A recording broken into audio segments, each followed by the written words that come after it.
Welcome to Vinted with Scout Driscoll. Come along with me on my journey into the wine world, where I share thoughtful conversations with wine industry leaders. Get ready for marketing insights from branding and design to sales and social media, and the answer to the ultimate question: what moves wine? I'm Scout Driscoll, founder of Vint Studio and host of Vinted, where I ask top leaders in the wine industry, how do you move wine? Past episodes include conversations on diversity in wine with Ikemi DeVos-Woodson, Executive Director of the Roots Fund, and Elise Terlato of Terlato Wines International. You can check those out on our website. On today's episode, we're chatting with sommelier and wine media creator Amanda McCrossin. But before we dive in, here's a quick word from our sponsor. This episode is brought to you by Vint Wine Branding and Design, where rich storytelling meets smart design. At Vint, our studio goes beyond the label, guiding wine brands through strategy-rich branding and packaging evolutions, websites, point of sale, and more. Our work with Cooper's Hawk has helped them grow the nation's largest wine club to over 540,000 members. You can learn more about Vint at vint.studio.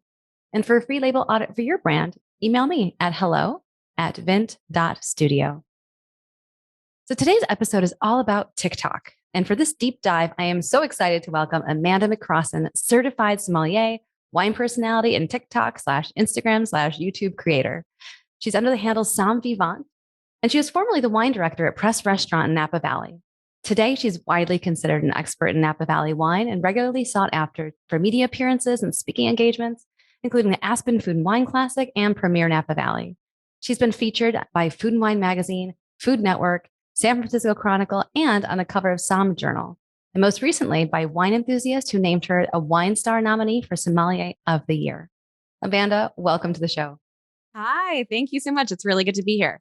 Yeah, I'm so excited to have you on today and talk all about TikTok. So at latest count, I saw that you had, and this is happening in late May 2022. You have 140,000 TikTok followers and are lauded as one of the best voices in wine on the platform. So I'd love to talk about how you got your start. Yeah, so my start in wine started in New York, and my journeys eventually took me out to California. So I guess technically it started there. And my background's in film and TV and theater. So I have a degree in musical theater. So kind of when I was getting into wine, I always knew that I wanted to circle it back to media of some sort and kind of build out the content and create the content that I felt I wanted in my early 20s. So that's all to say that I got to California and I really felt like I had this unique opportunity to showcase what I was doing, not only at the restaurant when I was the sommelier and wine director at Press, but also when I was out in the vineyards and touring around. People were asking me every single night, where should we go tasting? What's interesting? And that really sort of sparked this idea that like I could probably create some content out of this. And so it started about 6 years ago on YouTube. And of course, through social media being what it is and changing every day, having lots of new platforms emerge, I have migrated with the times and started an Instagram that gained in popularity. And then TikTok is kind of a recent journey for me. So it's May of 2022, as you just said, I officially took my handle in July of 2021. Okay. But it really wasn't until December that same year that things started to happen for me in terms of views and followers and things like that. And so maybe as we dive into the episode, we can talk a little bit about how that happened and maybe assign some reason as to why that happened. Yeah, I love it. I imagine but a little disclaimer for everyone listening, I am not on TikTok. You are now though. You just told me you started one. I just signed up. And actually I do have one for Design Scout, our other studio. But I posted one video and Joy, our resident youth, was like, take that down right now. This is how you do what you just did 10 times better. And hold on. And so, it's just one of those things. So I don't want people to listen to this and think I'm a TikTok expert. I think one of the reasons I was so excited to have Amanda on is to learn more about it. And I imagine a lot of other folks are just kind of stumbling, and major corporations are stumbling with TikTok. It's kind of like a whole different approach to how we communicate and share on the internet. So that's what I'm super pumped for. Yeah. I love how you describe your profile. I'm your BFF. You call for wine advice. And that's just who doesn't want that? And I love, especially for your profile, I love how you have a little, almost like a road sign for every single video where I know exactly what the video is about at a glance. It's so helpful. So I wanted to talk, a little bit too, just more about your personal profile. And for those listeners who aren't familiar with your account, describe some of your most watched posts. Obviously, this is kind of more of an auditory medium, being a podcast. For those of you listening on that podcast, we're going to put tons of links and examples of things on the show notes. So make sure you go over to vint.studio and take a look at the episode page if you want to see any of the things that we're describing today. But let's start by describing some of your first posts on TikTok that really began to take off, or some of the things that have been most watched. Yeah. I mean, so for anyone who is semi unfamiliar with TikTok, TikTok is a platform, a social media platform that's really more of an entertainment platform. I'm not even sure that they consider themselves part of social media, and that there's not a ton of social aspects of the platform. It's not like Instagram where it's more about you follow each other and you can be sharing amongst friends and families. It's much more in line with something like YouTube, where it's more of an entertainment platform designed to entertain, have content that is educational, voyeuristic, aspirational. And I think with that in mind, I sort of had to take more of a YouTube approach than an Instagram approach. And so when I looked at TikTok as a platform in its in its nascent stages, which was more dance, lip syncing, things like Yeah. that, it really wasn't for me a platform that made sense. But as it evolved over the last year or so to increase the amount of seconds from 15 seconds to then 30 seconds to then 60 seconds to now 3 full minutes, that's really what shifted for me, and why, and what made it very interesting, because I can't add a lot of value in terms of wine content in 15 seconds. Yeah. I can add value in 30 seconds. I can add value in 60 seconds, but in 3 minutes, that's a huge opportunity for me to really capture people. And so I crafted my profile knowing that the demographic was definitely going to skew younger. Although I will say, having done my research over the past 6 months, what's been really interesting and what's been illuminating and sort of shocking for me to find is that the demographic is not as young as we thought it was. I think it's been reported that over 50% of the platform is over the age of 30. It's actually predominantly female in the United States. I'm not sure if that carries over through the rest of the globe, but predominantly female. And in fact, my demographics show that I'm 75% female to 25% Wow. male.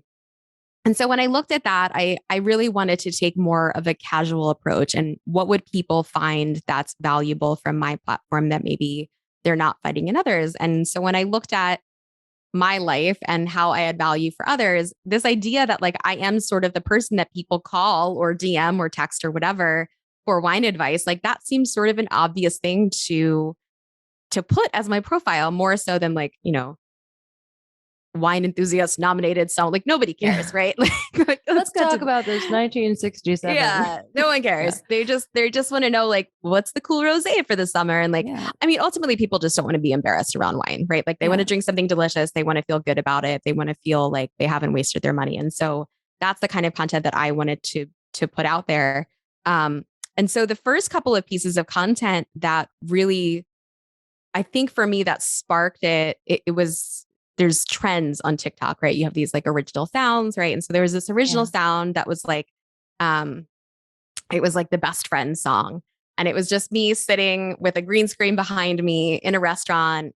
And it was like, when you see when you see the server hand the male diner the wine list, but the female takes it instead. And it was like, go best friend. And so that was like the first thing that like triggered it. And then after that, it was how to order wine from a restaurant. So like really things that I think that we sort of take for granted in the wine world, these very simple, these simple things that happen that we're sort of expected to know. So when you order a bottle, when it's presented to you, what do you do? I added a little piece in there about not taking a sip of water just before you take a sip of wine, because of how that triggers your saliva reflexes. So that was sort of the first piece of content, but it really snowballed from there. And there was a lot of things that TikTok informed me of in terms of the audience and their response, because what happens is people reply with comments, and then you can reply to those comments with videos. And it just sort of creates this opportunity to create content that really is relevant to your audience. And so I tapped into that. And so all of the videos that I posted, for the most part, some of them have been like, very original ideas and things that I think sort of help to help to ease a pain point. But a lot of them have been things that people have asked for. Some of the more surprising things have been like Italian wine laws. In my wildest dreams, I never thought that people would be excited about learning about Italian wine laws. But what I found is if you can make it relatable and relevant and give people that like, why do we care aspect of educational content, then people do care. They do want to learn about why should I buy a wine that says DOCG versus DOC? What does that mean? How is that going to help me? And should I spend the money on it? Yes. So those are the kinds of pieces of content that I've been making. That's been really fun. And so helpful. I've learned a lot, Oh, and good. I'm no novice when it comes to wine, but even, some of your posts have been really exciting. And even I love how you're like, make sure you chill your sparkling wine or you're going to get a black eye. I remember years ago when we first started working in wine, we had a photo shoot and we were shooting sparkling wine and it was room temperature. And the photographer opened it, thank God, outside. And I think that cork went where it was like a backyard pool shoot. And I think it went like 3 yards over. It's my gosh. Danger, danger, danger. Yeah. And I love, one of the things I think is already very actionable for wineries who are listening is that you've mentioned the phrase add value like 10 times. And that's really what it's about, right? It's about finding that value that you can provide people at their leisure time, when they're relaxing, when they're chilling out on their couch, drinking a glass of wine or a beer at night. And, I really think of all these platforms as somewhere where you're being invited to spend someone's relaxation time with them, whether they're like me, like a parent hiding from their children, like 3 minutes of I hear that a media lot, on their phone. Yeah. Or, someone younger who has a little more time on their hands, but it really is a place to relax. And I think if you can add value in an entertaining way through these like micro TV shows that everyone's producing, that's really a great approach. So don't just kind of put things out there because you feel like you have to. Put something out there with the intent of adding value. Yeah. And I think to kind of go off of that, the value add can be a lot of different things. It doesn't have to be educational. Like sometimes value add is just in giving people a break from their day. Sometimes it is just showing like a beautiful vineyard or giving people a backstage pass into what it's like to be a winemaker, what it would be like to travel to Napa Valley. And so don't just limit yourself by thinking that a value add has to be educational. It can be a lot of different things. You just have to be sort of conscious about the fact that like someone may find this interesting and someone may not, and that's okay. Yeah. So I think that's a great leeway into my next question, which is talking a little bit about some of the best practices that brands should follow. I think a lot of brands are starting to understand what to do on Instagram, but I'd like to kind of highlight, like in your opinion, what are some of the best practices? And we're also for the listeners, we're going to get into 4 different personas that you can kind of follow as a winery, like 4 different approaches to TikTok. And we're going to get specific, but by and large, like one of my best practices is don't sell to people because they're relaxing and they don't want to be fed advertisements in their relaxing time. You're going to bother them. They're not going to continue to engage with you. Amanda, what are some of your best practices in general for TikTok? Yeah. I mean, I think to start, if you are just getting onto the platform, my number one recommendation is watch first, play later. Take a few weeks to really dive into the app and watch content. And don't watch just wine content. Watch all types of content, maybe that are in your niche, outside of your niche, and just look to see like what personally resonates with you, what's obviously getting lots of views, what's trending, and start to understand sort of the cadence of the platform, what it responds to, and you'll see patterns emerge out of this repetition and out of doing it every day. And so when I was doing that, I took lots of notes. I followed social media experts, and there was a lot of takeaways that were meaningful for me personally, because I think it illuminated some of the things that I subconsciously was doing in other platforms. But then when I started writing them down and I started to see those patterns emerge, that really helped me, I think, to kickstart my TikTok journey. The other thing is like when you're creating content, a lot of people will tell you that it should be done in app as much as possible.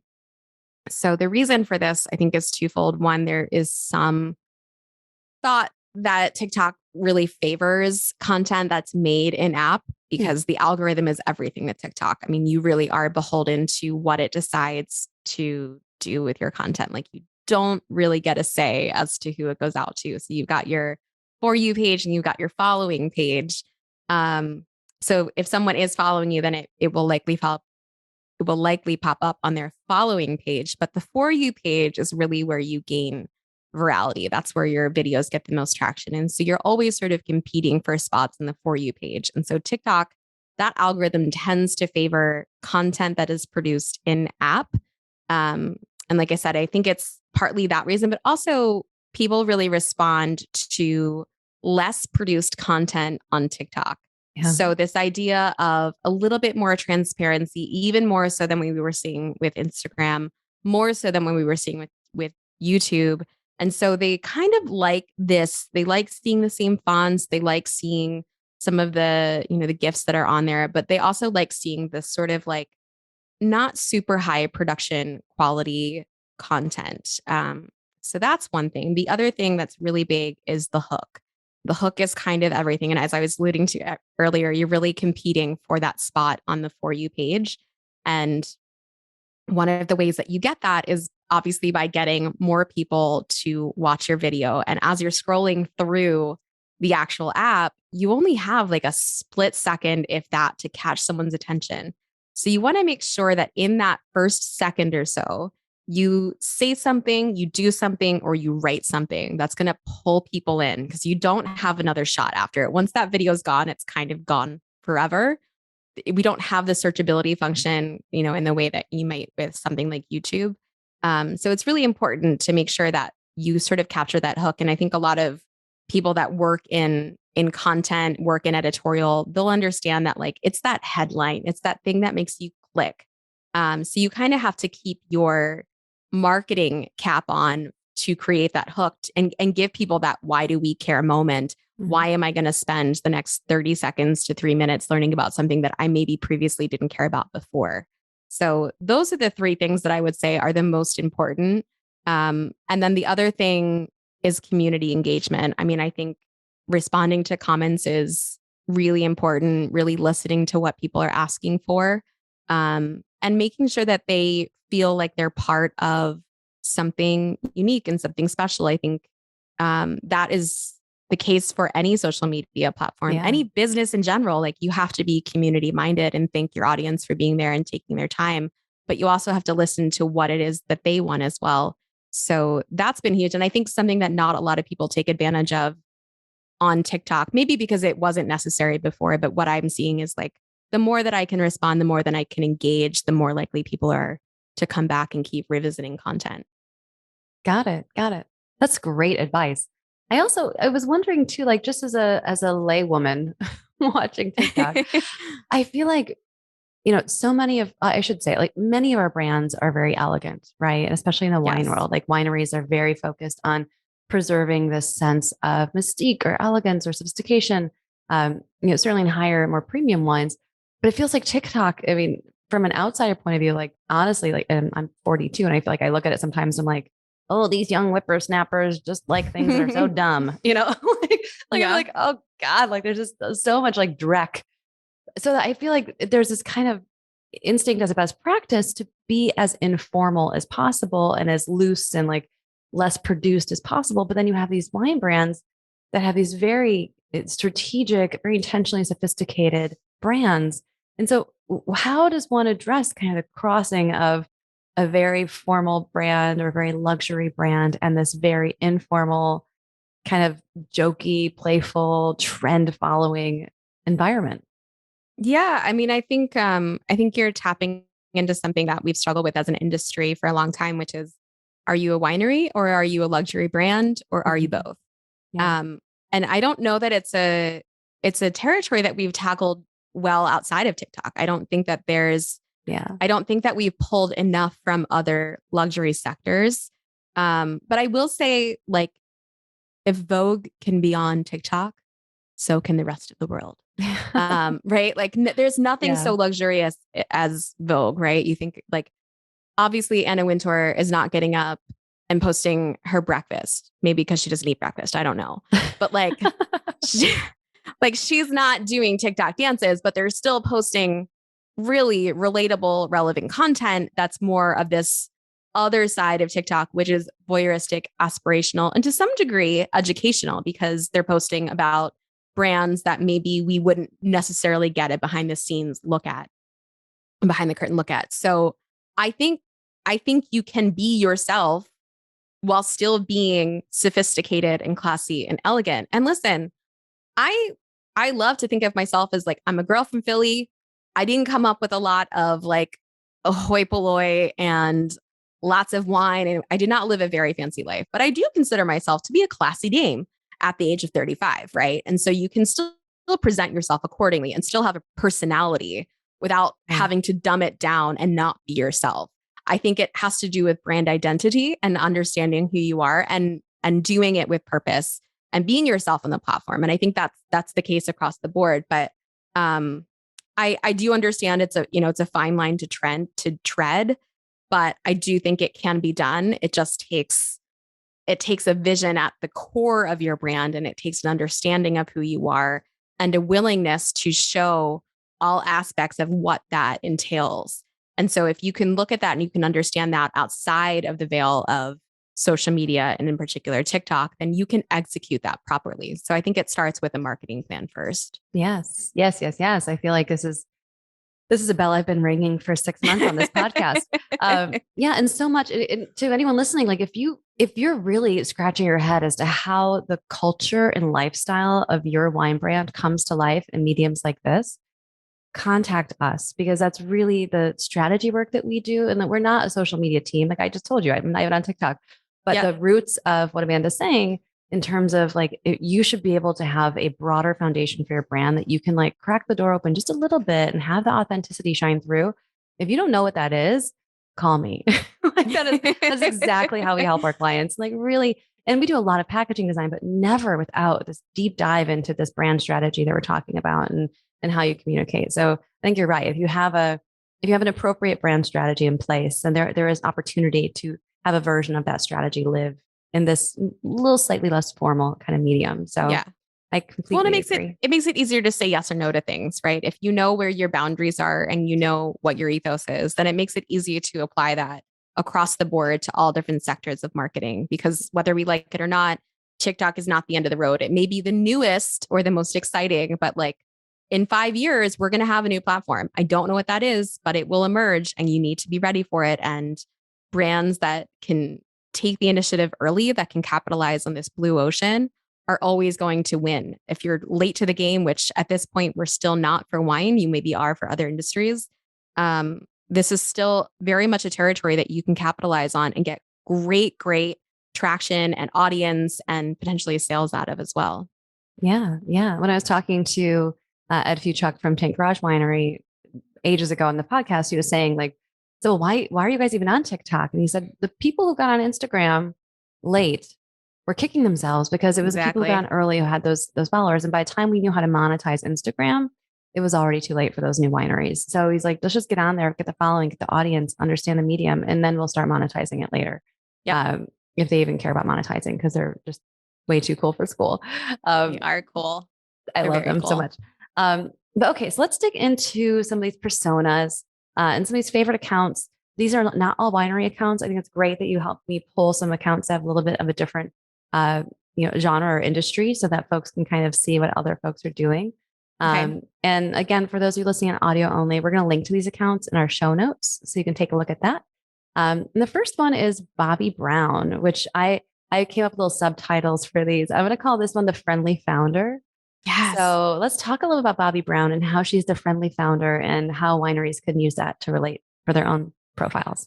Yeah. So Bobbi Brown is a obviously very famous makeup artist. She had a great line of beauty for years and years. She sold that 25 years ago. I forget to who, probably to like L'Oreal or one of the big ones. And she had a very strict non-compete for that 25 years in which she could not put out another brand. And recently, I think within the last like month or two, she finally launched her own brand called Jones Road.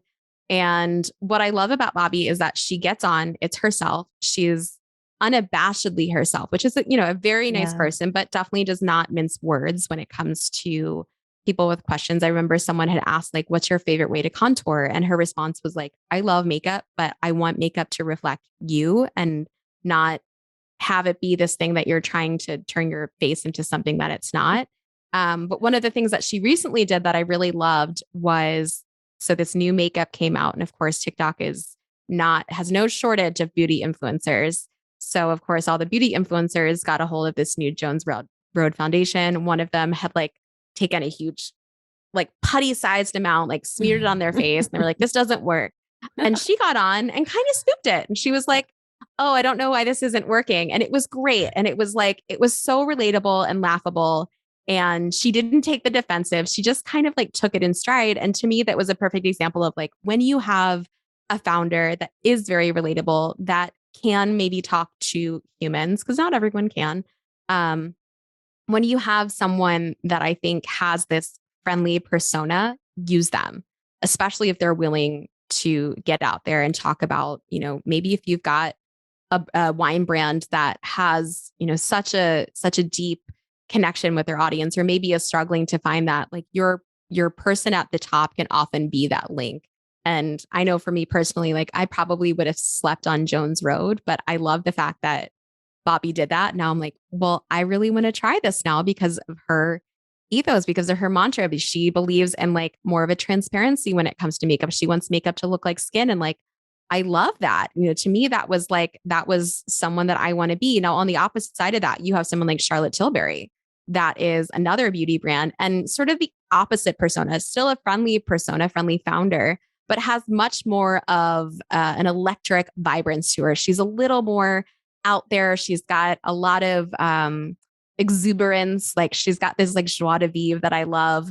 And so I think when you're looking at founders, like you're looking at who's the head of that tribe, so to speak. And I think it really helps people to understand who they might want to spend their money with. And so I love Bobby and I love Charlotte for those reasons. But I think that's a great applicable way for wineries to look at themselves and go like, well, we have this person at the top who is great. And, that way you're not having to assign someone to be on camera. You can have someone hold the phone up for the founder and ask maybe 3 questions that, what are you eating for dinner? Where's your favorite place to shop in Napa? And what are you most excited for the 2022 season or something like that? I love it. So for all those owner occupied brands, Yes. put yourself out there, be the friendly founder. Yeah. All right. The next profile that you suggested was Spindrift, the sparkling soda, flavored sodas, which I thought was really fun. And I call this one the creative spokeswoman. Yes. They're doing a lot of creating of content, but it's always the same person. So let's describe that account and how wineries can lean into it.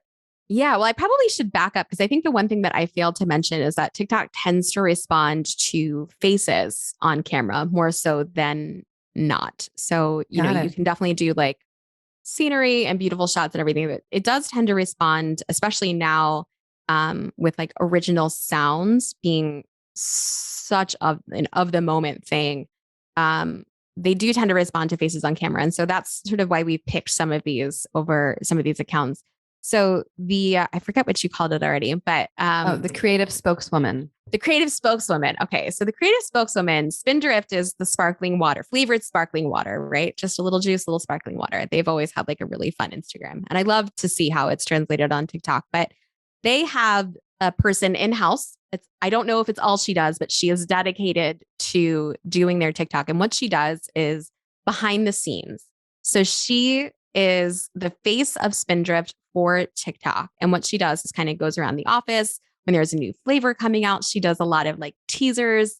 You always like find her trying to like sneak into the office, trying to figure out what the new flavor is going to be before it's been released, to try to like sneak you guys this top secret information. And so she's done a really good job of like crafting this arc in this storyline that is Spindrift that kind of keeps you engaged and like, do I really care about the next flavor of Spindrift like on any given day? I mean, probably not, but like now I'm engaged. Now I need to know, like now I know that this is something that's happening. And so I think this is like an applicable thing for wineries that maybe are about to release a new cuvee, that maybe are doing something different, that maybe have an interesting behind the scenes operation. I think Tank is a great example of this, right? They have such great branding. They've got great labels. They always come up with like new things year to year. So, obviously not everyone can hire a dedicated person to do this. But if you have someone that's willing to be on camera, that's not your founder, this is a great example of how to utilize that person and what the content might look like on this behind the scenes sort of value add, bringing people into the fold and kind of, once again, maybe you're not talking to like the tribe founder, but you're talking to a fellow member of the tribe. And so that helps to get people to feel like they're part of something, which again is what makes your marketing person. It's what makes brands sticky. It's why we keep coming back again and again. Yeah. And I like how I wouldn't say these are super highly produced, but there's definitely a story arc. Like this is storytelling. So, for example, one of the videos I watched was that we'll link to is like it's almost like a James Bond knockoff. Yeah. She's like, yeah, spying around, like slipping through doors, and like, and so it's taking kind of pop culture references and putting them into a story arc about your brand, and then using that to be relatable. And I thought that was really fun, super affable. She's adorable and like really outgoing. But so that's why I call it the creative spokeswoman, because I feel like they're really kind of tapping into pop culture with these mini story arcs. And it's not just like, and here we are testing the new flavor. Look, new flavors are coming out. It was like, I'm trying to get in the door and now I'm being blocked and now I'm going to do that. And the music is great. So like, it's just really fun and playful. So I think it is super creative in how they approach these kind of mundane topics, like you said, and making them really interesting. Yeah. I mean, I think sparkling water is far less interesting than wine, and yet they've managed to do it. So if sparkling water can do it, so can we. And for a grocery brand, like it's not, this is something you get at Walgreens, or the local 7-Eleven. So it's not like too rock star. All right. The next one is actually a winery, and it's Joe Wagner, winemaker. And I call this behind the scenes. So this is really kind of like all behind the scenes, right? Yeah. So Joe Wagner, for better or worse, a big personality, right? So for those of you who don't know Joe Wagner, he was the founder of Mayomi, which sold to Constellation or Gallo or one of those years and years ago for a very large sum of money. He took that and started a couple new brands. He also held on to Belle Gloss, which is the brand that he's primarily focusing on TikTok. And like I said, big personality, kind of a polarizing dude, honestly, like, especially in the wine world, like not every, and like, admittedly so, like, or by his own admission, he knows that he's maybe not for everyone. But what I love about Joe is that he sort of blends this idea of like friendly founder and like behind the scenes. Mm-hmm. And so all the things that like you wouldn't think are interesting to other people, he's made really interesting. So like, if you've ever seen a bottle of Belle Gloss, you know that the top is entirely encased in red wax. And it even has like a little Shrek ear off the side of it. And that's a pull tab. So what he's done is he's made videos about how they wax in all the different ways. And like, he actually shows the waxing process and he makes it very funny. Like, people will ask about like the bikini wax or like the Brazilian. So he like he has a lot of fun with it, and it's behind the scenes, but it's very playful. And then he shows like, how to actually like, you should pull the thing off, the little Shrek ear off of the side of it before you dig in with a corkscrew.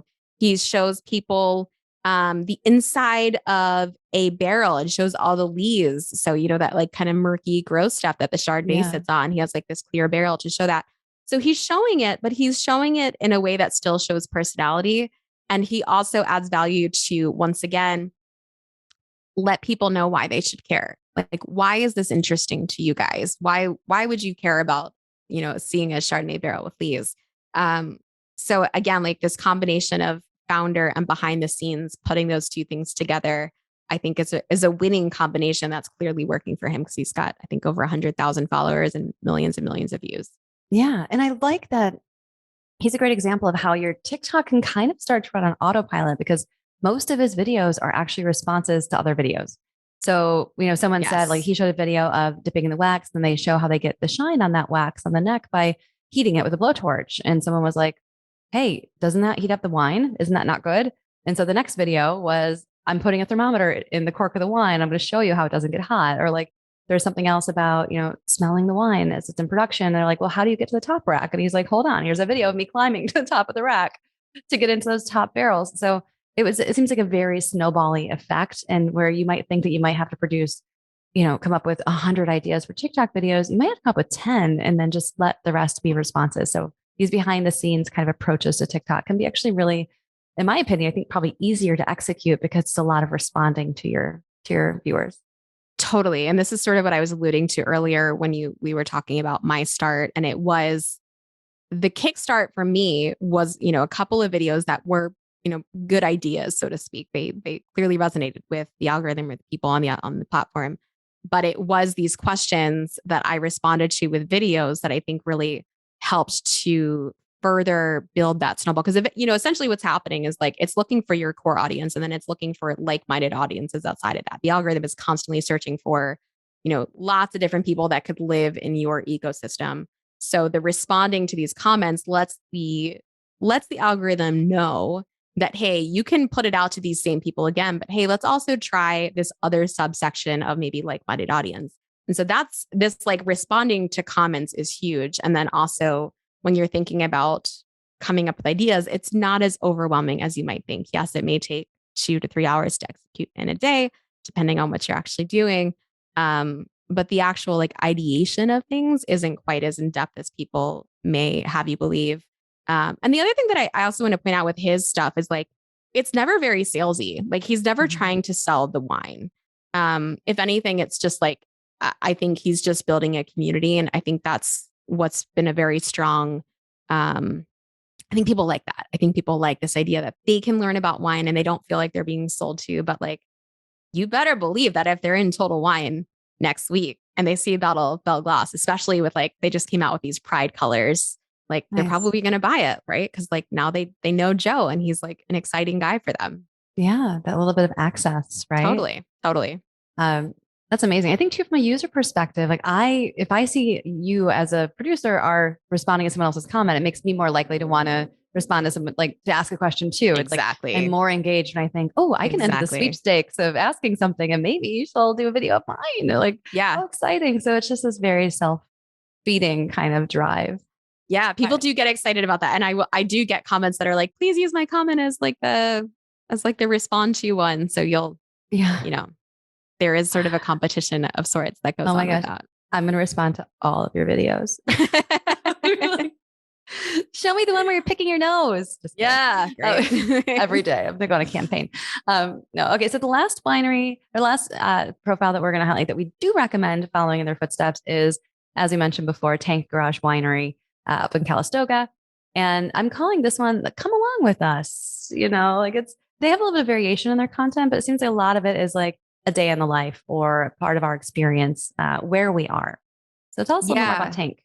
So I like Tank because I think they've really embraced the lifestyle that is their winery. And so they are not afraid to go outside the winery. And so obviously, or maybe not obviously, Tank Garage is in Calistoga in Napa Valley. And so they're posting a lot of content around the valley. They're showing maybe how the wine might be enjoyed in other places. They're giving you some tips and tricks for when visiting the valley. So it really becomes this value add profile in a very different way. So I think if you are a winery in a particular region, highlighting some restaurants and retailers, although you have to be careful with tight house laws, I think, but showcasing this lifestyle that is winemaking more so than actual winemaking itself, which they have shown. They do like the grape stomping and things like that. But I think showcasing what's going on around you and maybe how that relates to the brands. Like I work with a brand that is very like Americana centric. And so a lot of the content that I help them produce is are things that are related to American history. Like how does American history filter in with Napa Valley history? Like where is that subsection that they can coexist? So I think like really, again, it goes back to like brand identity. Who are you? What are some like thematics of your core identity? I think is really helpful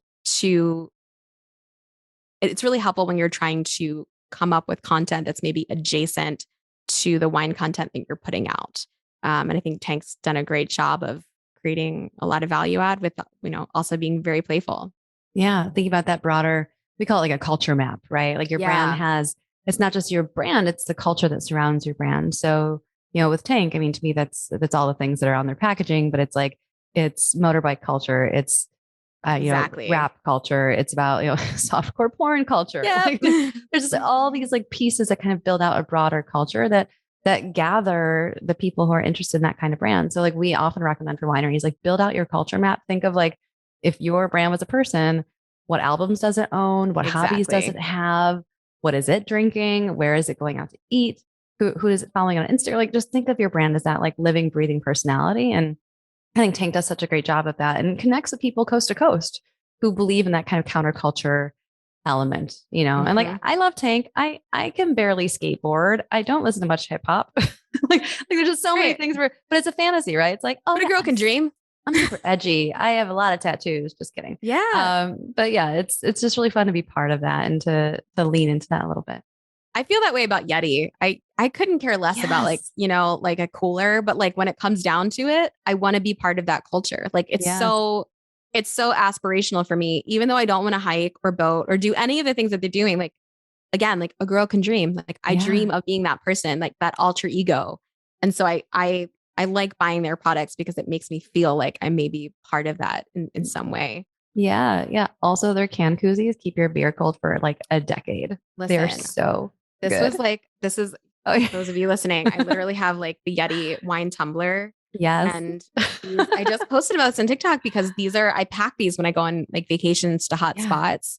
And it's great. Sometimes I bring wine with me. So it's great to have that knowing that like, you know, I don't have to ask for a wine glass. But Yeah. the other thing is like I was in the Cayman Islands ordering pina coladas left and right. And I would take the pina colada and I pour it into the Yeti because it would stay cold and it wouldn't melt in the 95-degree heat. So that was like Yeah. my genius So hack that I smart. posted. Yeah. So smart. Yeti, send us free stuff. We'll make this Yes. sponsored. Just kidding. Please, Yeti, please. Speaking of hard sells, okay, our last profile is what not to do, and this is Nordstrom, and I call this just the Yeah. hard sell. Tell us what Nordstrom. Maybe tell us what they do well briefly on Instagram and what they don't do well on TikTok. Yeah. Well, and to be fair, I love Nordstrom. I bought things from Nordstrom today. I love them. I want them to succeed, but their TikTok kind of pains me because it is this constant right hook and it lacks brand identity. I think what they do really well on Instagram is sometimes they'll show people in the store trying on different things. You kind of know who they are. You understand that like there's a culture there. You understand that there are real people behind the brand. And I think what's happening on TikTok is they're repurposing a lot of that content and it, one, aesthetically doesn't look good, but two, they're just showing the collections of things. They're not showing how they could be utilized. They're not telling you in what situation this is right for. And that's kind of what TikTok is all about. Brands will have a hard time being brands on TikTok because that hard sell doesn't work. You can't just show your collection. You have to show it maybe with an influencer. You have to show it in a setting. You have to talk about what the inspiration was behind it. And you have to get people to really buy into what you're doing. So what works really well on Instagram is sort of this voyeuristic, just post the pictures like, ooh, isn't that a pretty dress? Click to shop. You can't really do that so much on TikTok. You have to show who, what, where, why. And that's kind of what they're missing for me on TikTok is they're not showing the inspiration, the reasoning, like why did you buy that dress for the store and who is this right for? Who did you have in mind? So I just think it's missing that brand identity, that culture that Nordstrom has done such a great job of advertising it and embodying over the last however many decades they've been in existence. But I do think that they're struggling on TikTok. I'm sure they're going to get themselves together. I think like any brand, time is going to be their friend, and eventually they'll dedicate resources to it. But yeah, that's a great example of just a lot of mismatched content, not a lot of inspiration going on behind there. I feel like I've used the word inspiration a lot in this podcast. But yeah, I wish them all the best. I know that they can get there. So but it is good to have a look to see like what I'm talking about in terms of like that right hook sell and not offering any reasoning behind why or who that might be right for. Yeah, you don't want to be QVC on TikTok. No. Well, okay. So there are moments where you can be QVC on TikTok, but it's not brands that can do it. It has to be influencers. Yeah. So if you are a brand and you want to be QVC, make sure that you're posting maybe a testimonial, right? Maybe it's an influencer who used your product. So then it's user generated content that you're repurposing. That's different. I think there are a lot of influencers that do get up and say like, myself included, that I love this wine. This is why. And because I've already established myself as a trust agent on the platform, people believe me. But if you're a brand getting up there and doing that, people see right through that. And in any case, but especially on TikTok. Yeah. Yeah. Wow. I think, we're running out of time. So we only got a couple tiny quick things to ask you. One, I think the biggest thing that makes me afraid of using TikTok is the time commitment. So A, do you have any thoughts on that? And B, is this something that you do for other people or do you just kind of manage your own account? I only manage my own account. I do not have the bandwidth to help others. Right. I do consult for another brand that I work on their Instagram, but that's it. Yeah. And then I'm so sorry. What was your first Oh, question? just does it take as long as I think it Oh, does? Like I think like I was saying, like Melissa Sergey from Lubabella Winery, she has Redhead and Purple Rain and a bunch of other wineries, yep. wine brands out in Ohio. She was like, I'm going to do TikTok every single day or something. And then like shortly later, she was like, oh my gosh, this takes like hours and hours to do. It's a commitment. So I think that's kind of a barrier to entry for a lot of brands, a lot of wineries. And me personally, Yeah. I'll spend an hour doing a podcast twice a week, but TikTok. But Yeah. yeah, is it as much as I think it is? I think I think it can be, I think for me, because it is a full-time job, and I'm also posting educational content. So this is stuff that I have to script out. I have to do research to make sure that all my information is correct, because there's nothing more embarrassing than getting it wrong and having hundreds of thousands of people let you know that you got it wrong. But I always go back to like, what would it look like if it were easy? And so I think if you can carve out 45 minutes a day, right? And that's all you have. What can you get done in 45 minutes feasibly? And do that. I think a creative constraint can be really helpful in that way. So if it's 45 minutes, then just like, I have 45 minutes to put this together. Like, let's do the best I possibly can in that time, and know that like every day you're going to get better. And this is how I started my YouTube channel. I didn't know how to shoot or edit or do any of that. And so it did take me a really long time to start, but like, I did it in a way that was like, what would it look like if it were easy? What's the minimum that I need to get this done every single day for the next month? And I did it. And eventually it did get easier. And then eventually I sort of peeled off and I didn't do it every day. And I think TikTok can be the same. So like, I think the other thing is it's kind of like your workout mentality. Like if you go into a gym, you're like, I'm going to be here for 3 hours and I'm going to do all of this stuff. Like you're probably not going to get out of bed, right? Like that's so overwhelming. But if you go and you're like, all right, I'm going to do 10 push-ups and that's it. And like, then I'll feel really good. And then you do those 10 push-ups and you're like, oh, I feel a lot better. Yeah. I think the same mentality can be applied. So for your friend that was considering this, like a year is a really long time. That's too long of a commitment to make for me. If I'm starting TikTok and I want to have some sort of time commitment, I'm like, let's do it for a week. Let's start there and see how it goes. Let's start for a week and commit an hour a day. And then you start getting all that attention and commenting and building community. And then it becomes fun and not so much laborious. Okay. I'm vowing I'm going to put something on TikTok, everybody. So find me and like I'm me proud of you. at Vint Studio. Awesome. Well, we're going to wrap things up. That's all for this week's episode of Vinted. Amanda, AKA Sam Vivant, where can people find you online and what's the best way to get in touch? Yeah. So you can find me on TikTok, Sam_Vivant, VIVANT. And then on Instagram, there is no underscore. It's just at Sam Vivant. You can DM me on Instagram. That's a really easy way to get in touch with me. And then I also have links on there to where you could possibly email me. So I'm very Googleable. It's not hard to find me. And then I have a podcast called Wine Access Unfiltered, where we talk about lots of wine related things and have just, we drink on our podcast. So it's pretty lively. Amazing. Thank you so much for joining me today. This has been a blast. Thank you. I appreciate you having me. Awesome. All right. So that's all for today's episode. As always, you can head over to vint.studio to sign up for our email list, as well as check out all the links and resources for show notes. These show notes are going to be replete with things for you to check out. So make sure you head over to vint.studio. And if you enjoyed this episode and you'd like to help support the podcast, please share it with others, post about it on social media, or leave a rating and review. And to catch the latest from me, you can follow me on Instagram at Scout Driscoll and of course on LinkedIn and soon on TikTok under at Vint, VINT Studio. And thanks again, everyone. We will see you next time. Tune in for the next Vinted. Subscribe today. For future episodes, marketing advice, and more, follow me on Instagram at Scout Driscoll. Learn more about Vint's design and branding services for wineries at www.vint.studio.